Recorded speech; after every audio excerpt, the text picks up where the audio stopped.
आज की इस पीवाईक्यू सीरीज में हम साइंस एंड टेक 2012 के क्वेश्चंस का डीप एनालिसिस डेवलप करेंगे. So let's start with our first question, that is to meet its rapidly growing energy demand.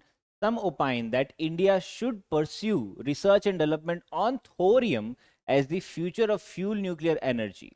In this context, what advantage does thorium hold over uranium? तो यहाँ पे जो major चीज हमें समझनी है, first of all we need to understand the meaning of thorium as well as uranium. तो यहाँ पे एक बेसिक चीज समझो कि फर्स्ट कि इंडिया में थोरियम काफी ज्यादा अबंडेंस में है, बट यूरेनियम नहीं है. अब यूरेनियम को यूज किया जाता है in a nuclear reactor to produce energy, और वो एनर्जी से फ्यूल बनाया जाता है. But the issue we have that thorium cannot be used directly into nuclear reactor to produce energy and then fuel. तो क्या किया जाता है कि थोरियम को यूरेनियम 235 में कन्वर्ट किया जाता है. Now this uranium 235 is known as plutonium. अब जो न्यूक्लियर रिएक्शन होता है वो दो तरीके का होता है, या तो वो फिजन होगा या फिर वो फ्यूजन होगा. जो फर्स्ट है फिजन, उसके अंदर एक एटम को ब्रेक किया जाता है. तो जब ब्रेक किया जाता है तो उसमें से एनर्जी रिलीज होती है और वो एनर्जी को एज अ फ्यूल यूज किया जाता है. सेकेंड है फ्यूजन, जिसके अंदर दो एटम को कंबाइन किया जाता है. जब ये कंबाइन होते हैं तो वापस एक एनर्जी रिलीज होती है, दैट इज तो यूज किया जाता है फिर फ्यूल के लिए. At present not just in India, in fact humanity ने अभी ऐसी टेक्नोलॉजी नहीं बना पाए हैं कि वो फ्यूजन रिएक्शन कर पाए. अभी सिर्फ फ्यूजन हो रहा है जिसके बेसिस पे हम न्यूक्लियर एनर्जी बना रहे हैं. अपार्ट फ्रॉम दिस, अगर थोरियम और यूरेनियम को फर्दर कंपेयर करते हैं तो थोरियम ज्यादा एनर्जी प्रोड्यूस कर रहा है as compare to uranium. Second, ये वेस्ट कम जनरेट करता है एज कंपेयर टू यूरेनियम. तो इसके बेसिस पे अगर हम ये कंटेक्स्ट देखते हैं, मतलब ये पीवाईक्यू देखते हैं, तो इसके अंदर फर्स्ट स्टेटमेंट है that thorium is far more abundant in nature than uranium. Yes, this statement is right. Second is, on the basis of per unit mass of mined minerals, thorium can generate more energy compared to natural uranium. That is also right. Third is, thorium produces less harmful waste compared to uranium. Now this statement is also right. So we can say that statement 1, 2, 3 are correct. Hence option D is the correct answer. Second question is, with reference to stem cells frequently in the news, which of the following statement is or are correct? Now what are actually stem cells? Stem cells are those kind of cells that have a property of self renew. वो खुद को renew कर सकते हैं. It is available in every mammal apart from this bacterias and various other living organisms. उसमें stem cells available रहता है. But इसकी कैरेक्टरिस्टिक्स ये है कि अगर इसको टाइमली हम यूज नहीं करते हैं तो ये डेड हो जाते हैं. राइट. सो उसके बेसिस पे यही अगर हम स्टेटमेंट पढ़ते हैं that stem cells can be derived from mammals only. अब यहाँ पे क्या चीज बताई गई है? यहाँ पे दो चीज बताई गई है. फर्स्ट है can be. Now can be क्या है? एक पॉसिबिलिटी है. नाउ कई बार आप जब क्वेश्चन अटेम्प्ट करोगे, इनफैक्ट आप जब पीवाईक्यू में भी देखोगे, तो सारे कॉन्सेप्ट हमें नहीं पता है. फॉर एग्जांपल स्टेम सेल है, थोरियम है, बीटी ब्रिंजल है, ये सारे कॉन्सेप्ट हमें रिकॉल नहीं हो सकते या हमने पढ़े भी नहीं हो. तो बेस्ड अपॉन दैट क्या करना है कि हमें स्टेटमेंट का यूपीएससी का एक पैटर्न समझना है. This is the main objective to analyse the UPSC PYQs. तो इसके अंदर पहली चीज क्या बोले कि can be, that means can be is a possibility. So majorly जो पॉसिबिलिटीज होती है वो यूपीएससी के पॉइंट ऑफ व्यू से राइट ही होती है, बट यहाँ पे क्या किया है? ओनली भी यूज किया है. So this is what, this is an extreme kind of statement.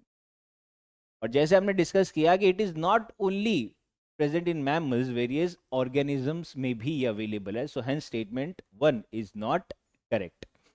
Second is, stem cells can be used for screening new drugs. This is right, क्योंकि जैसे हमने कहा कि ये सेल्फ रिन्यू हो रहा है. फर्स्ट थिंग, तो जब सेल्फ रिन्यू हो रहा है तो इसमें से कई सारे मेडिकल प्रॉपर्टीज बन सकती है. एंड बेस्ड अपॉन दिस, हम अगर इसका प्रॉपर जीन एडिटिंग कर लेते या जीन सीक्वेंसिंग कर लेते ये सेल्स का, तो उसमें से एक नया टाइप का ड्रग्स भी बन सकता है. So hence statement 2 is also correct. Third, जैसे हमने देखा, it is a self renew property, so it can be used for medical therapies. Statement 3 is also right. So hence we can say that option B is the correct answer. Next is, a genetically engineered form of brinjal known as BT brinjal has been developed. The objective of this. Now this question has been asked in 2011. अब ये मैं क्यों बता रहा हूं? Because UPSC के PYQ analyse करने का ऑब्जेक्टिव ही ये है कि आप जब पीवाईक्यू देखोगे तो उसके बेसिस पे 2012 पे भी एक सवाल आया है, राइट। तो पहले हम ये क्वेश्चन समझते हैं। अब क्वेश्चन जब आप पीवाईक्यू देख रहे हो तो उसके अंदर सिर्फ क्वेश्चन को सॉल्व नहीं करना है। जैसे इसका करेक्ट स्टेटमेंट है कि जैसे हमने देखा था कि बीटी ब्रिंजल क्या है, ये एक बैक्टीरिया है, बेसिलिस।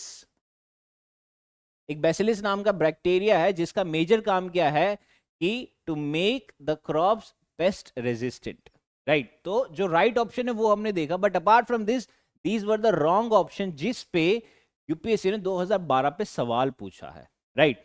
अब एक नहीं दो टाइप के सवाल पूछे।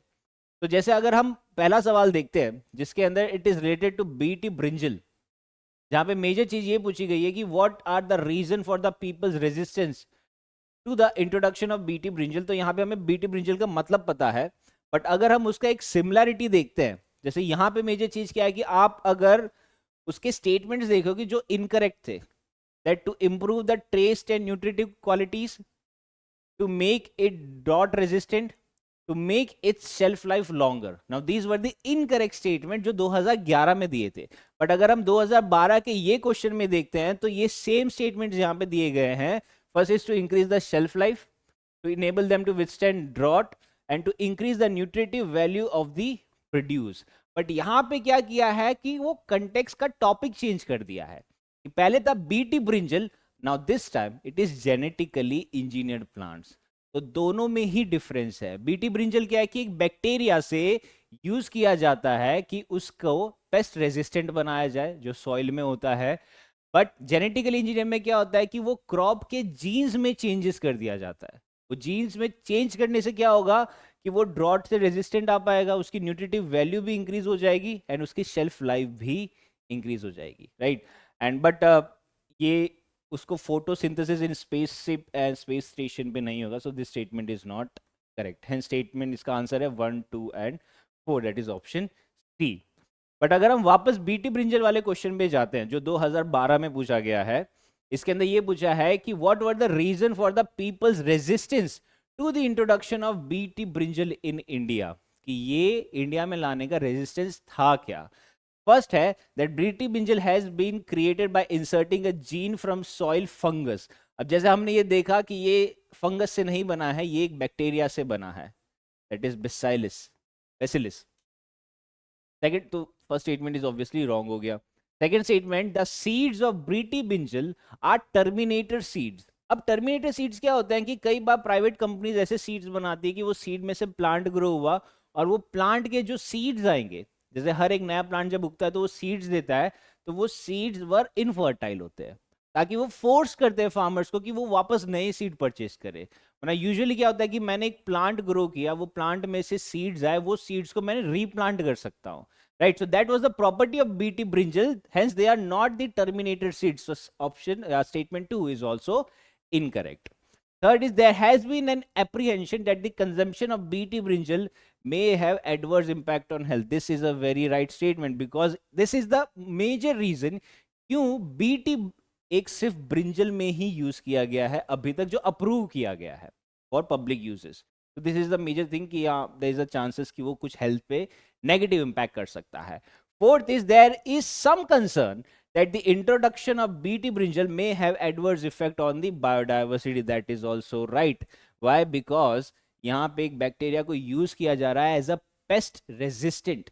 अब जब आप पेस्ट रेजिस्टेंट कब बनेगा, जब उस पर कोई चीज स्प्रे की जाएगी या उसमें कोई एक ऐसी प्रॉपर्टी होगी जिसके बेसिस पे उस पर पेस्ट नहीं लगेगा।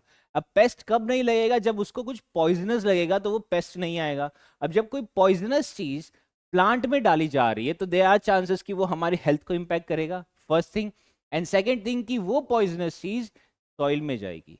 अब जब वो सॉइल में जाएगी तो हेंस हमारी बायोडाइवर्सिटी एंड इकोलॉजी को वो नेगेटिवली इंपैक्ट करेगी। Hence statement 4 is also correct. तो इसके बेसिस पे हम देख सकते हैं कि the correct answer is C, 3 and 4 only. Next question is graphene is frequently in news recently. So what is its importance? Now graphene क्या है? Graphene is an allotrope of carbon. कि graphene एक कार्बन का form है, it is the 2-dimensional form जिसको use किया जाता है कि ये एक शीट शेप का होता है, बट दो it is a sheet shape, it is the most strongest, it is stronger than steel, and it is a great conductor of electricity as compared to any other metal, right? So उसके basis पे अगर हम statement देखते हैं that the first is it is a two-dimensional material and has good electrical conductivity, this statement is right. Second is it is one of the thinnest but strongest materials tested so far, this is also right. It is entirely made of silicon, no, it is made up of carbon, this is not made up of silicon. Third, it can be used as conducting electrodes required for touchscreens, LEDs and organic LEDs. Yes, this is also right. So हम कह सकते हैं कि answer is C, that is 1, 2 and 4 only, right? So that was it from today's PYQ. In the coming videos, we'll be covering more such kind of PYQs. Till then, stay safe and study well. Thank you.